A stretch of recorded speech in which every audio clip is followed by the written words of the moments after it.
कोल्हापूर जिल्ह्यातील हातकणंगले तालुक्यात काँग्रेस विरुद्ध काँग्रेस अशी लढत पाहायला मिळते। काँग्रेसच्या अधिकृत उमेदवाराविरोधात प्रकाश आवाडे गटाने उमेदवार उभा केल्याने निवडणूक रंगतदार बनली आहे। कोल्हापूरच्या हातकणंगले तालुक्यात हातच हाताला साथ देईनासा झालाय।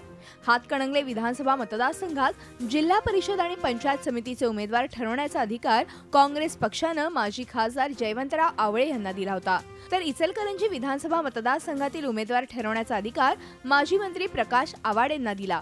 पण आवाडे गटाने हातकणंगले मतदारसंघातील रेंदाळ, हुपरी आणि पट्टण कोडोली या 3 जिल्हा परिषद मतदारसंघात उमेदवार उभे केलेत। कोल्हापूर जिल्हा ताराराणी विकास आघाडीमार्फत ही निवडणूक लढवून काँग्रेसच्या अधिकृत उमेदवारांचा पराभव करण्याचा चंग आवाडे गटाने बांधलाय। जिल्ह्याच्या राजकारणात आवाडेंची भीती वाटते सगळ्यांना।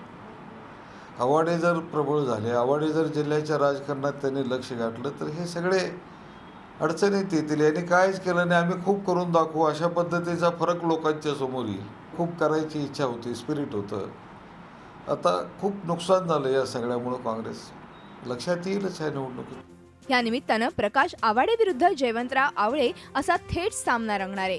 अधिकृत उमेदवाराविरोधात आघाडीचे उमेदवार उभे करण्याचा आवाडेंचा निर्णय दुर्दैवी आहे, अशी खंत आवळेंनी व्यक्त केली आहे।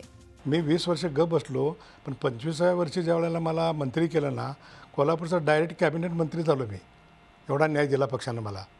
म्हणून आपण पक्षामध्ये थोडा संयम ठेवला पाहिजे, शांततेने गेलं पाहिजे आणि पक्ष जो निर्णय देतो त्याप्रमाणे आपण राहिलं पाहिजे। हे फार चुकीचं झालेलं आहे असं मला वाटतं। काँग्रेस नेत्यांमध्ये एकी नसल्यामुळेच कोल्हापुरात काँग्रेसची ताकद विभागली जाते।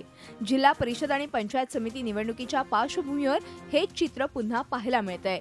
या वादात प्रदेशाध्यक्षही लक्ष घालायला तयार नाहीत। नेत्यांमधल्या या वादामुळे जिल्हा परिषदेतली काँग्रेसची सत्ता राखण्यात यश येईल का, याबाबत काँग्रेस कार्यकर्ते साशंक आहेत। प्रताप नाईकसह bureau report, Zee media, Kolhapur. Zee 24 तास रहा एक पाऊल पुढे।